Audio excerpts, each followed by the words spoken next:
Guys, obviously music plays a pretty big part in my life, and there's just too much music being released for me to be able to cover it all by going one album at a time. Therefore, I'm going to be introducing a new segment on the channel called Blast Beat Reviews. Quick little reviews of multiple albums in the same video. Now, obviously I won't be going as in-depth with these album reviews as the main album reviews, but sometimes, especially in like heavier albums, it's hard to find stuff to talk about for each song, especially when a lot of the songs sound the same. And it happens with softer music too, but just using that as an example. It's hard to find a lot of different stuff to talk about. Sometimes it's just been a while since the album's been released, but I still want to talk about it. Sometimes it's an EP and there just simply aren't that many songs on it for me to cover that warrant its own video. There are plenty of reasons why an album would be better suited for a Blast Beat review, but that's beside the point. But here we go, we're going to give it a shot with our first Blast Beat review section on the channel. Hit it.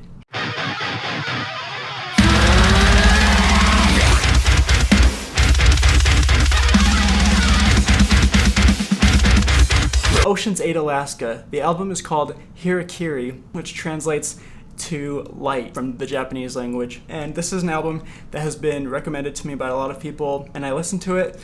First couple of times I listened to it, I wasn't that into it, but eventually it really grew on me and I learned to appreciate a lot of what is in this album. They use some Japanese instruments to give it more of that Eastern feel, a lot of Eastern influence on this album. At times it reminds me of Issues because of the clean singing, and I kind of went back and forth on the clean singing in this record. Sometimes I couldn't stand it, sometimes it's really good, just depends on the song. A lot of times it also reminds me of I Wrestle the Bear Ones with a lot of their crazy harmonic guitar lead work, a lot of death metal elements there. So again, this album kind of took a few listens to grow on me, but I would still recommend checking it out. The top tracks I recommend listening to are Escapist and Deadweight.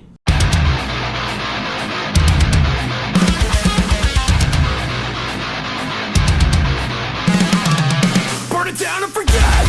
A surprisingly not very talked about band is called Currents. This band just released their album, The Place I Feel Safest, via Sharp Tone Records, and I was just super impressed with this album from the get-go. I listened to it a while ago, but I'm finally getting to review it now. And honestly, the only reason I'm not doing a full review on this album is because it was released almost 3 months ago, like June 16th. But regardless, this album might be top 5 for me for the year. That's how good it is. So if you haven't heard of these guys, go check out this album right now. Then come back to this review, of course, and continue watching. There are some parts on this album that straight up gave me chills that happened in the song Night Terrors. They have some really talented guitarists, and it really shows in a lot of the guitar work that smothers this album in a good way. The clean singing is just on point. It's amazing. I just can't stress how good this album is. And oh yeah, expect breakdowns. Go check out Night Terrors or Dreamer. It's killing me fucking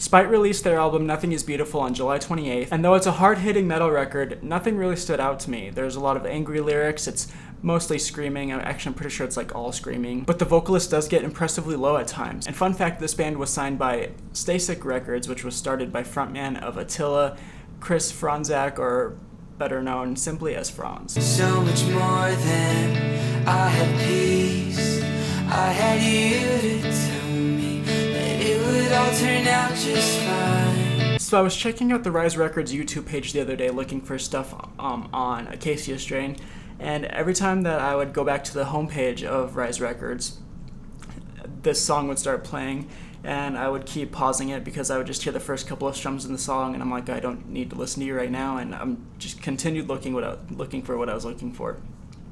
But eventually, I had gotten so sick of hearing just the first 2 strums, I was like, I need to finish this in my head. I need to hear what the song is all about.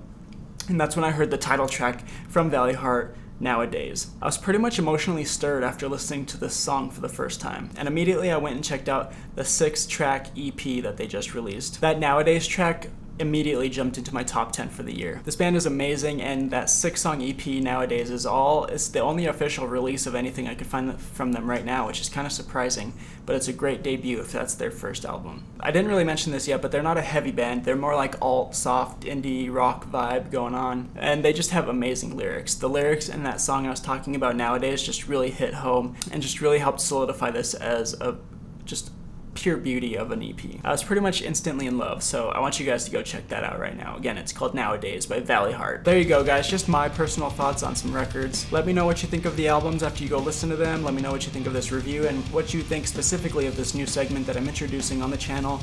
Blast Beat reviews. Obviously, they're shorter videos, get right to the point, but don't worry, we're still gonna have full album reviews going up on the channel, with one coming this week. And this week's video, I'll be announcing who won the contest for reaching 250 subscribers. So stay tuned, look out for the new videos, and I think that's it. Thanks, guys. Oh, and rock on.